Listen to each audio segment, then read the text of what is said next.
सर्वस्य सर्वधर्म स्वरूपिणे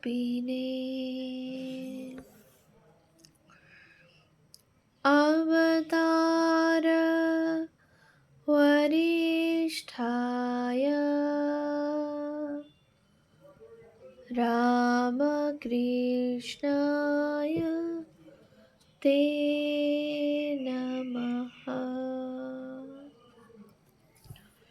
শ্রী শ্রী রামকৃষ্ণ লীলা প্রসঙ্গ দ্বিতীয় ভাগ, গুরুভাব উত্তরার্ধ এবং দিব্যভাব ও নরেন্দ্রনাথ। পূজনীয় স্বামী শারদানন্দজি মহারাজের রচনা। পৃষ্ঠা সংখ্যা ৯৮। গুরুভাব সম্বন্ধে শেষ কথা। সাধুদের ঔষধ দেওয়া প্রথার উৎপত্তি ও ক্রমে উহাতে সাধুদের আধ্যাত্মিক অবনতি। বহু প্রাচীন যুগে মহারাজ ধর্মাশোক মানব সাধারণের কল্যাণের নিমিত্ত ধর্ম ও বিদ্যা বিস্তারে কৃত সংকল্প হইয়াছিলেন, একথা এখন সকলেই জানেন। মানব এবং গ্রাম্য পশু সকলের শারীরিক রোগ নিবারণের জন্য তিনি হাসপাতাল, পিঞ্জরা পল্লাদি ভারতের নানা স্থানে প্রতিষ্ঠা করেন। ভেষজ সকলের সংগ্রহ ও চাষ করিয়া সাধারণের সহজপ্রাপ্য করেন এবং বৌদ্ধ জ্যোতিদিগের সহায়ে ঔষধ ও ঔষধি সকলের দেশ দেশান্তরে প্রেরণ ও প্রচার করিয়াছিলেন। সাধুদিগের ঔষধ সংগ্রহ করিয়া রাখা বোধ হয় ওই কাল হইতেই অনুষ্ঠিত হয়। আবার তন্ত্র যুগে ওই প্রথা বিশেষ বৃদ্ধি পায়। পরবর্তী যুগের সংহিতাকারেরা সাধুদের উহাতে আধ্যাত্মিক অবনতি দেখিয়া ওই বিষয়ে বিশেষ প্রতিবাদ করিলেও রক্ষণশীল ভারতে ওই প্রথার এখনও উচ্ছেদ হয় নাই। দক্ষিণেশ্বরে থাকিবার কালে এবং তীর্থ ভ্রমণ করিবার সময় ঠাকুর অনেক সাধু সন্ন্যাসীকে ওইভাবে প্রতিষ্ঠা লাভ করিয়া ভোগ সুখে চিরকালের নিমিত্ত পতিত হইতে দেখিয়া সাধুদের ভিতরেও যে ধর্মহীনতা অনুভব করেন, ইহা আমাদের স্পষ্ট বোধ হয়। কারণ ঠাকুর আমাদের অনেককে সময়ে সময়ে বলিতেন, যে সাধু ঔষধ দেয়, যে সাধু ঝাড়ফুঁক করে, যে সাধু টাকা নেয়, যে সাধু বিভূতি তিলকের বিশেষ আড়ম্বর করে খড়ম পায়ে দিয়ে যেন সাইনবোর্ড মেরে নিজেকে বড় সাধু বলে অপরকে জানায়, তাদের কদাচ বিশ্বাস করবিনি। কেবলমাত্র ভেকধারী সাধুদের সম্বন্ধে ঠাকুরের মত। উপরোক্ত কথাটিতে কেহ যেন না ভাবিয়া বসেন, ঠাকুর ভণ্ড ও ভ্রষ্ট সাধুদিগকে দেখিয়া পাশ্চাত্যের জনসাধারণের মতো সাধু সম্প্রদায় সকল উঠাইয়া দেওয়াই উচিত বলিয়া মনে করিতেন। কারণ ঠাকুরকে আমরা ওই কথা প্রসঙ্গে সময়ে সময়ে বলিতে শুনিয়াছি যে, একটা ভেকধারী সাধারণ পেট বৈরাগী ও একজন চরিত্রবান গৃহীর ভিতর তুলনা করিলে পূর্বোক্তকেই বড় বলিতে হয়। কারণ ও ব্যক্তি যোগ যাগ কিছু না করিয়া কেবলমাত্র চরিত্রবান থাকিয়া যদি জন্মটা ভিক্ষা করিয়া কাটাইয়া যায়, তাহা হইলেও সাধারণ গৃহী ব্যক্তি অপেক্ষা এ জন্মে কত অধিক ত্যাগের পথে অগ্রসর হইয়া রহিল। ঈশ্বরের জন্য সর্বস্ব ত্যাগ করাই যে ঠাকুরের নিকট ব্যক্তিগত চরিত্রের ও অনুষ্ঠানের পরিমাপক ছিল, এ সম্বন্ধে ঠাকুরের উপরোক্ত কথাগুলিই অন্যতম দৃষ্টান্ত। যথার্থ সাধুদের জীবন হইতেই শাস্ত্র সকল সজীব থাকে। যথার্থ নিষ্ঠাবান প্রেমিক বা জ্ঞানী সাধু যে সম্প্রদায়েরই হউন না কেন, ঠাকুরের নিকট যে বিশেষ সম্মান পাইতেন, তাহার দৃষ্টান্ত আমরা লীলা প্রসঙ্গে ইতঃপূর্বে ভূরি ভূরি দিয়াছি। ভারতে সনাতন ধর্ম উহাদের উপলব্ধি সহায়ে সজীব রহিয়াছে। উহাদের ভিতরে যাহারা ঈশ্বর দর্শনে সিদ্ধকাম হইয়া সর্বপ্রকার মায়াবন্ধন হইতে মুক্তি লাভ করেন, তাহাদের দ্বারাই বেদাদি শাস্ত্র সব প্রমাণ হইয়া থাকে। কারণ আপ্তপুরুষেই যে বেদের প্রকাশ, এ কথা বৈশেষিকাদি ভারতের সকল দর্শনকারীরাই এক বাক্যে বলিয়া গিয়াছেন। অতএব গভীর অন্তর্দৃষ্টি সম্পন্ন ঠাকুরের তাহাদের সম্বন্ধে ওই কথা বুঝিয়া তাহাদের ঐরূপে সম্মান দেওয়াটা কিছু বিচিত্র ব্যাপার নহে।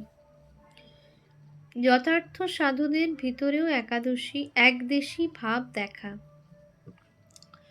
নিজ নিজ পথে নিষ্ঠা ভক্তির সহিত অগ্রসর সাধুদিগকে ঠাকুর বিশেষ প্রীতির চক্ষে দেখিয়া তাহাদের সঙ্গে স্বয়ং সর্বদা বিশেষ আনন্দ অনুভব করিলেও এক বিষয়ের অভাব তিনি তাহাদের ভিতর সর্বদা দেখিতে পাইয়া সময়ে সময়ে নিতান্ত দুঃখিত হইতেন। দেখিতেন যে তিনি সমান অনুরাগ সকল সম্প্রদায়ের সহিত সমভাবে যোগদান করিলেও তাহারা সেইরূপ পারিতেন না। ভক্তিমার্গের সাধক সকলের তো কথাই নাই। অদ্বৈত পন্থায় অগ্রসর সন্ন্যাসী সাধকদিগের ভিতরেও তিনি ঐরূপ একদেশী ভাব দেখিতে পাইতেন। অদ্বৈত ভূমির উদার সমভাব লাভ করিবার বহু পূর্বেই তাহারা অন্য সকল পন্থার লোকদিগকে হীনাধিকারী বলিয়া সমভাবে ঘৃণা বা বড়জোর এক প্রকার অহংকৃত করুণার চক্ষে দেখিতে শিখিতেন। উদারবুদ্ধি ঠাকুরের একই লক্ষ্যে অগ্রসর ওই সকল ব্যক্তিদিগের ওই প্রকার পরস্পর বিদ্বেষ দেখিয়া যে বিশেষ কষ্ট হইত, এ কথা আর বলিতে হইবে না। এবং ওই একদেশিতা যে ধর্মহীনতা হইতে উৎপন্ন, এ কথা বুঝিতে বাকি থাকিত না। তীর্থে ধর্মহীনতার পরিচয় পাওয়া আমাদের দেখাশোনায় ও ঠাকুরের দেখাশোনায় কত প্রভেদ। দক্ষিণেশ্বর কালীবাটিতে বসিয়া ঠাকুর যে ধর্মহীনতা ও একদেশিতার পরিচয় গৃহী ও সন্ন্যাসী সকলেরই ভিতর প্রতিদিন পাইতেছিলেন, তীর্থে দেবস্থানে গমন করিয়া উহার কিছুই কম না দেখিয়া বরং সমধিক প্রতাপই দেখিতে পাইলেন।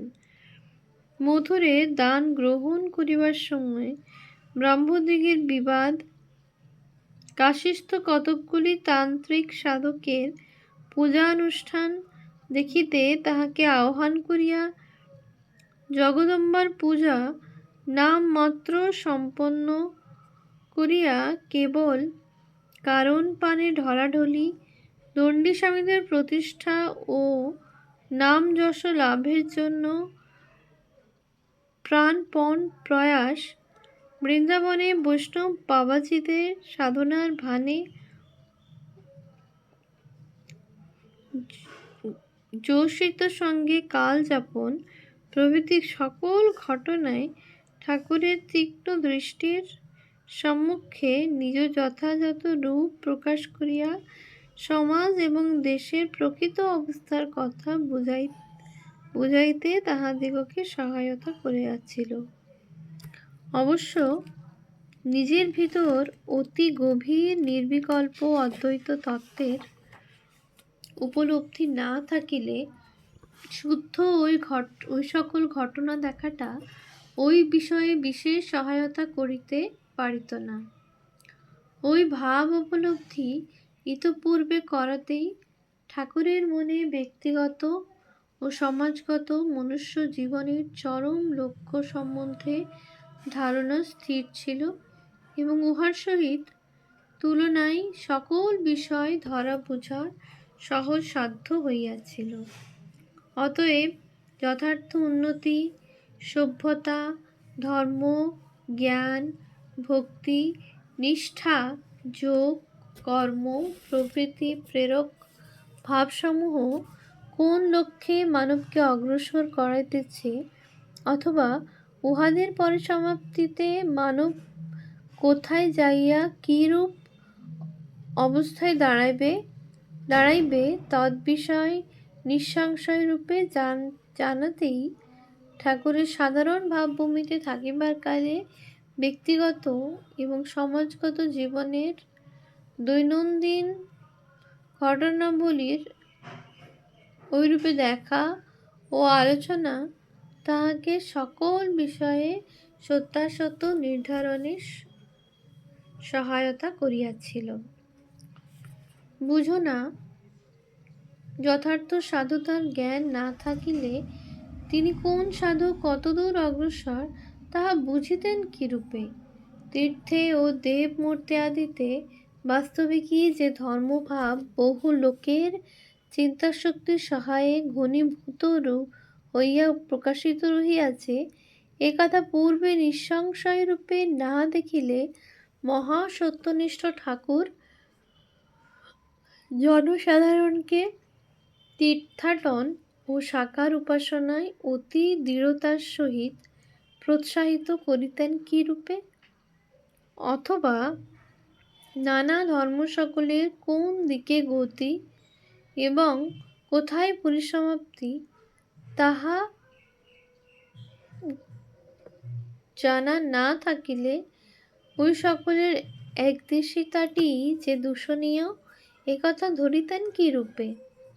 আমরাও নিত্য সাধু, তীর্থ, দেবদেবীর মূর্তি প্রভৃতি দেখি। ধর্ম ও শাস্ত্র মত সকলের অনন্ত কোলাহল শুনিয়া বধির হই। বুদ্ধিকৌশল এবং বাগ্বিতণ্ডায় কখনো এ মতটি কখনো ও মতটি সত্য বলিয়া মনে করি। জীবনের দৈনন্দিন ঘটনাবলী পর্যালোচনা করিয়া মানবের লক্ষ্য কখনো এটা কখনো ওটা হওয়া উচিত বলিয়া মনে করি, অথচ কোনো বিষয়েই একটা স্থির সিদ্ধান্তে উপনীত হইতে না পারিয়া নিরন্তর সন্দেহে দোলায়মান থাকি এবং কখনো কখনো নাস্তিক হইয়া ভোগসুখ লাভটাই জীবনের সার কথা ভাবিয়া নিশ্চিন্ত হইয়া বসিয়া থাকি। আমাদের ঐরূপ দেখাশোনায়, আমাদের ঐরূপ আজ এক প্রকার কাল অন্য প্রকার সিদ্ধান্তে আমাদিগকে কি এমন বিশেষ সহায়তা করে? ঠাকুরের পূর্বোক্তরূপ অদ্ভুত গঠন ও স্বভাব বিশিষ্ট মন ছিল বলিয়া তিনি যাহা একবার মাত্র দেখিয়া ধরিতে বুঝিতে সক্ষম হইয়াছিলেন, আমাদের পশু ভাবাপন্ন মন শত শত জন্মেও তাহা জগৎগুরু মহাপুরুষদিগের সহায়তা ব্যতীত বুঝিতে পারিবে কিনা বলিতে পারি না।